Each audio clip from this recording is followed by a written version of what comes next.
If you're choosing to draft and play fantasy footy in 2025, there really is no question about it. You've got to be doing it on the Keeper platform. Whether you want to do a single season league, you're competing in Shiva in a few weeks' time, or you're doing a dynasty or a Keeper league, this platform, Keeper, is unrivaled in what it lets you do. It is a game changer for commissioners. It is a time saver for league users, and really the stuff you can do on this platform, what you can do inside the app.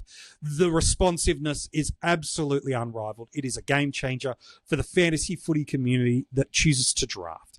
Now that we're a few weeks into the Keeper platform being open, and an unbelievable number of drafts have not just been in motion but are done, we've got enough ADP data that is going to give us some information. One, that's going to help us know what's this ADP, which is an average draft position, that can inform how is a overall community sense, what is the shape of players and teams and how they're going.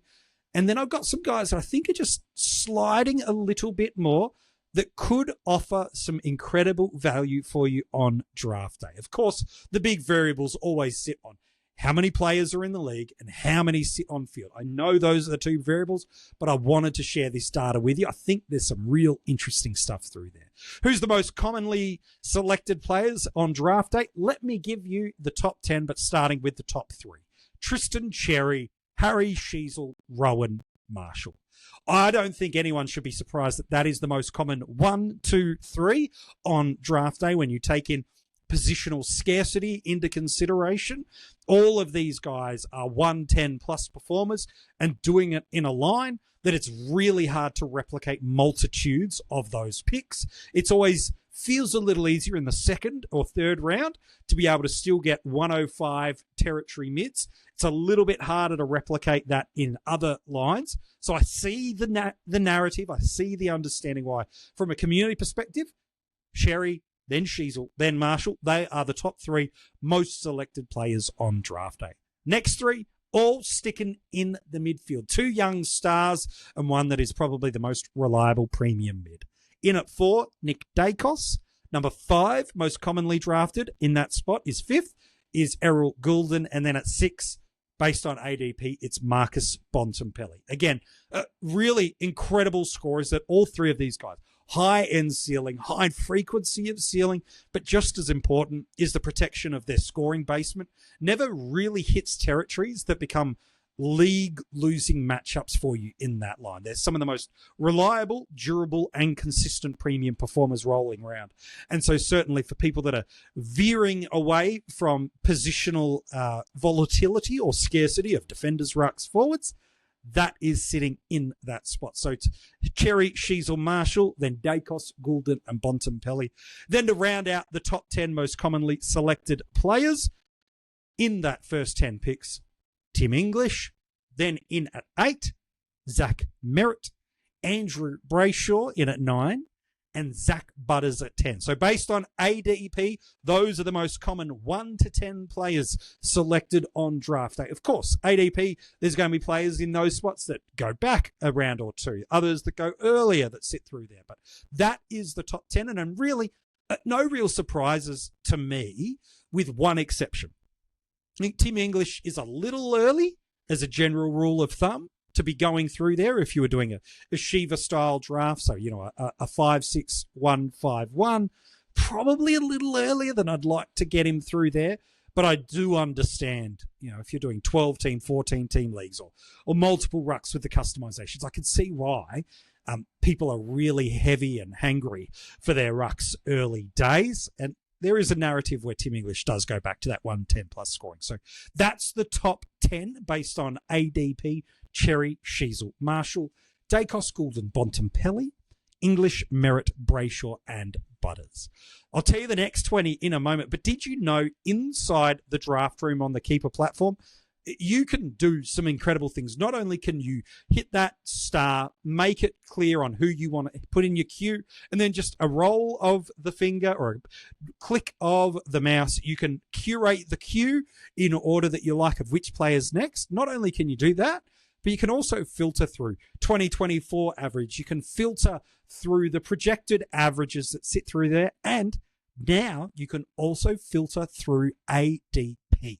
And so if you want to get a sense of what the community as a whole is doing so that you're not missing anything obvious, quote unquote, you can still be protected by that.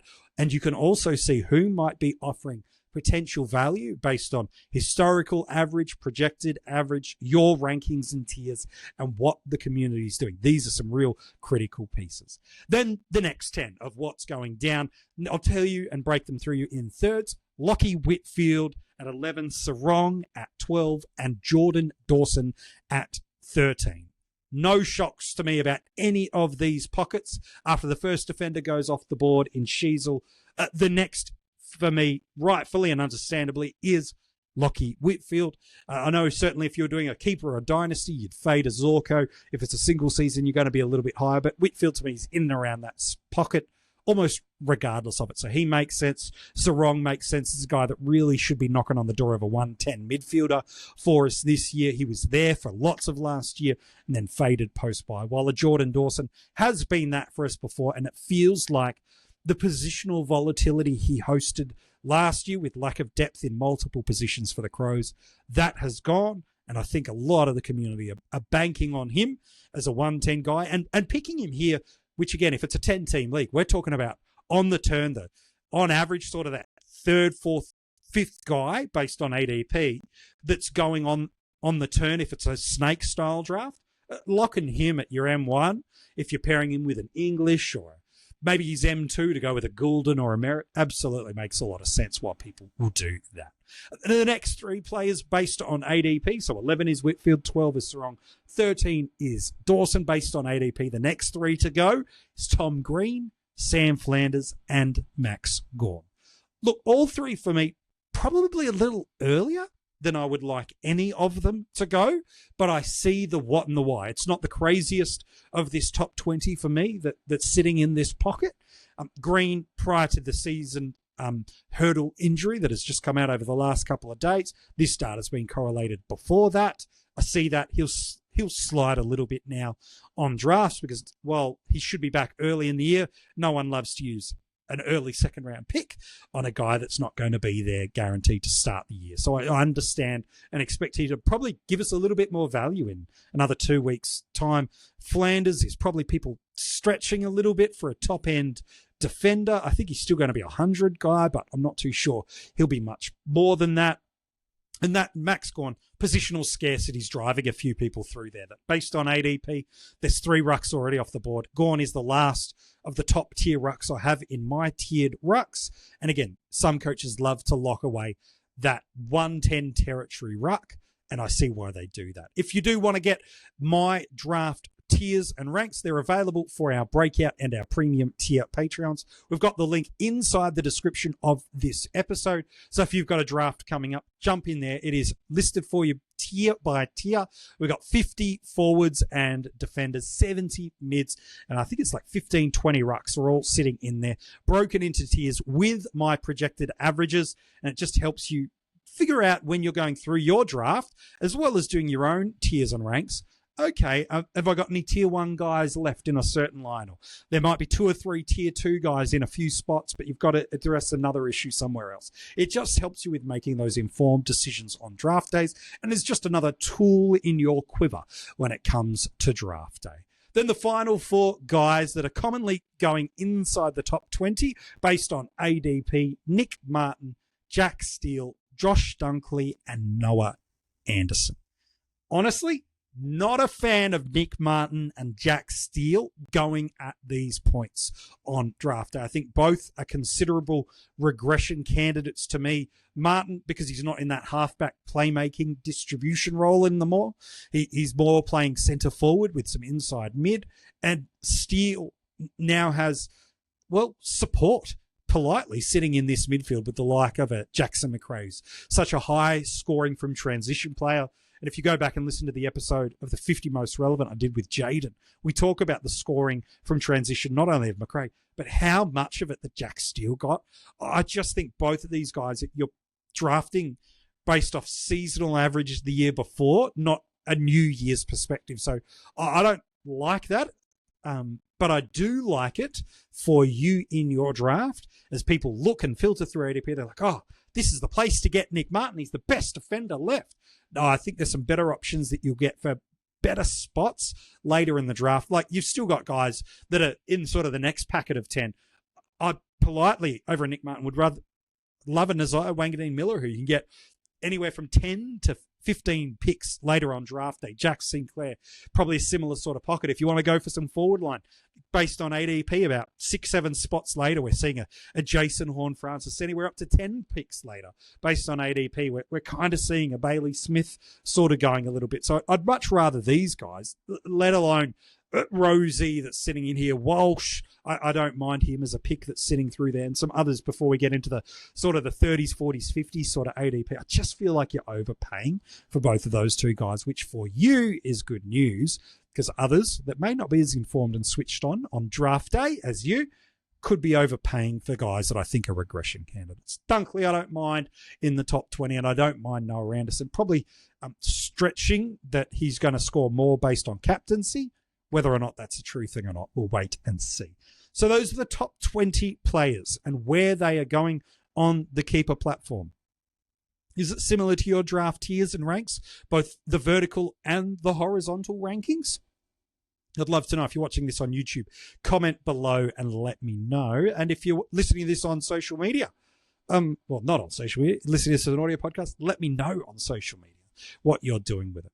Can I tell you 10 players that I think are going to return great value, and I'm expecting their ADPs to significantly move over the next 2 weeks? But if you were to draft right now, I think these guys are going to pop for some value for you.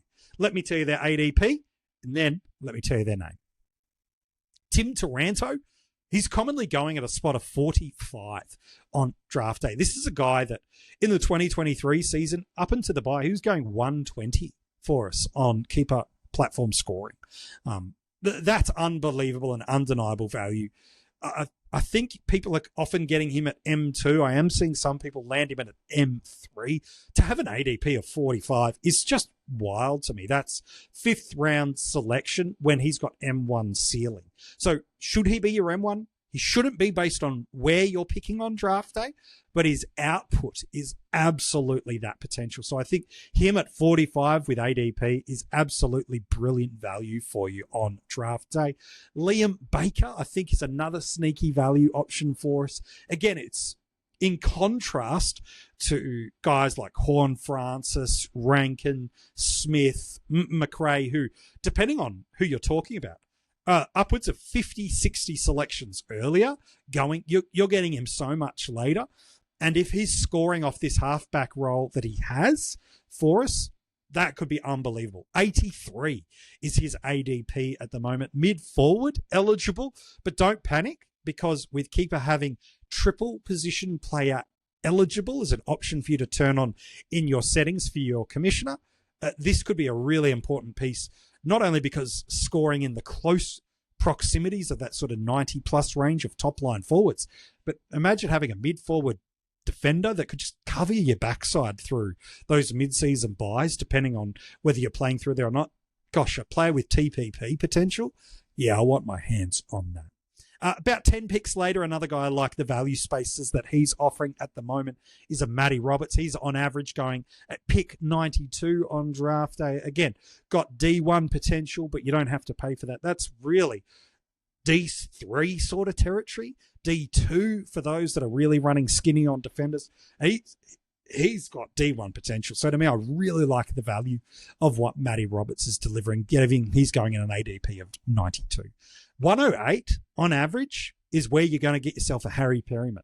I think as people watch and learn more and more of what Collingwood are doing this preseason, they're going to come to the conclusion that I think should be quite clear, is that he's going to be playing through the midfield and bringing defensive presence, pressure, and being that big body to protect and support Dacos, not just allow De Goey to have to block and protect for him, but allowing these two strike midfielders to be able to go to work. Perryman is perfectly fine at accumulating and impacting the scoreboard as well, but he can play that defensive anchor role for them in this midfield and just allow those other two to really play to their strengths and not have to be worried about their defender almost exclusively. So to have that kind of makeup in the mids for Collingwood, I think I really like. And to get a guy that's got defensive position, but has midfield presence.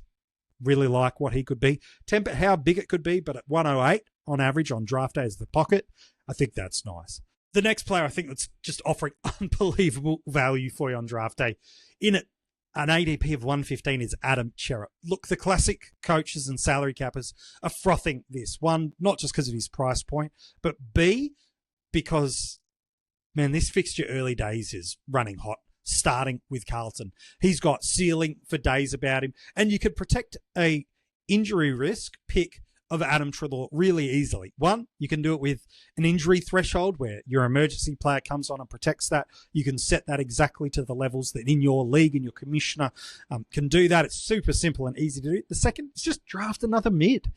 So to get him really, if it's a 10-team league, this is 12th round. That's an absolute steal. He's got M3 scoring potentials. He can knock on the door of that 100 average, and you are getting undeniable value through here. So to me, Adam Chera is absolutely pocket option here for you. It's an absolute great pick. It's not the best value I've seen on draft day, though. Going in at an ADP of 144 is Adam Treloar. That is criminal. The guy that right now, based off seasonal average, is the number one mid. I know he's carrying this hamstring injury at the moment, but pick 144, Adam Treloar, one of the safest 100-plus mids going around. Friend, regardless of whatever current injury he has or injury narrative you might tell yourself, that's just criminal. That's an absolute steal. You should get locked up if you're getting him at this point on draft day. It is unbelievable that he is going there. If you can get him in that spot, absolutely do it. Yes, I know you might slow a little bit start in your single season or your keeper draft, but politely, a 110 potential mid at that pocket of the draft, you are, again, if it's a 5715 or a 56151 type league, you are heading for midfielders historically at that point that if you can get an 85, you are thrilled. So to get a guy that is a bank 100 guy, nah, friend, you can't discount that. He needs to go earlier as far as I'm concerned. I've also heard that injury is closer to playing than you might actually think. And then the last three guys that I think are really returning great value based on ADP versus my forecast output. Stephen Cornelio in at 149 with, again, the departure of early season injuries to his teammate in Tom Green. It just furthers opportunities. I know he himself is not exactly setting the world on fire as far as how people think he's going, but all reports I can get my hands on is he's going to be right for opening round. And as a result, it's him, it's Callahan, it's Kelly, it's Bedford. Like, he's got to play CBA with no Tom Green, right? I think if you can get your hands on a Stephen Cornelio even 3 or 4 rounds earlier than the 149 his ADP is delivering, that's a steal. Dylan Shield, 165 is his ADP at the moment. So for some, that's kind of the last midfielder picked. Recently here on the channel, we dropped an episode about 16 players I think that are primed to pick up DPP. Dylan is one of those. I don't love it from a pure personal perspective. I just don't think Dylan's the right type of player to bring off half back for Essendon. I think they've got other options, but they seem to be really committed to Dylan Shield as a run and carry player off half back and getting all these transition scoring opportunities and handball receives. So to get him at the last midfield spot with a guy that could potentially bang the door of 90, if not go higher than that, and pick up defensive status so late on draft day, I think that's value that's undeniable. He's going to probably rise a little bit more now that people are starting to not only get closer to their draft day, but also as they just see more games. It's not just track watches or intra-club. They'll see it against other teams and they'll make that jump. And then the last guy that I've got that's providing, I think, great value, going in an ADP of 175, is Sam DeConey. I think this could be a great pick. Trained all preseason in the ruck, and injuries to a Toby Conway just mean, are they going to go back to the world with a Reece Stanley being supported by Mark Blixarves? or are they going to give Sam the opportunity? I think it will be matchup and match-by-match dependent, but, man, at 175, this is an 18, sort of rounds in, if it's a 10-team league, it's the last pick of on-field for a guy that not only could be defender ruck status, which could be an unbelievably important dual position that comes your way. But again, his data of when he plays as the number one ruck is very fieldable as a ruck, let alone in this pocket as your last on-field, if not a bench defender. So to me, I think Sam De Koning is going to return great value for us. And again, at this point on draft day, what if you're like, MJ, no, Stanley's going to come in. It won't be great. So do a couple of things. One, draft Stanley yourself on your bench as an option and get that protection either way and handcuff these Geelong rucks, even if they never have to be on field for you. And two, most percent of picks you take on draft day in this range at 175, you're throwing back into the player pool at the start of the year anyway. When you see a role, you see a player, and they pop. So De Koning, you're preempting that by getting the guy that you go, if the role, ruck, is his, he'll pop. You're getting the pop prospect now, not having to just go safe and get a Billings, who you're probably throwing back. That's unfair shade on Jack, but I was giving a name value that I'm seeing a lot that's sitting in that spot as well. So what are you doing on draft day? Who would you take with the number one pick? I'd love to know on the Keeper platform. Those are the top 20 guys based on ADP and 10 players, I think, that could be real great value for you on draft day on the Keeper platform. Hey, thanks so much for tuning in. We got a new episode coming for you tomorrow. Every single day of the preseason, we're dropping content here at the Coaches Panel. Like this, if you haven't already, follow us across social media. Get in touch with us. Join the Patreon, and we can't wait to be back with you again tomorrow talking all things fantasy footy.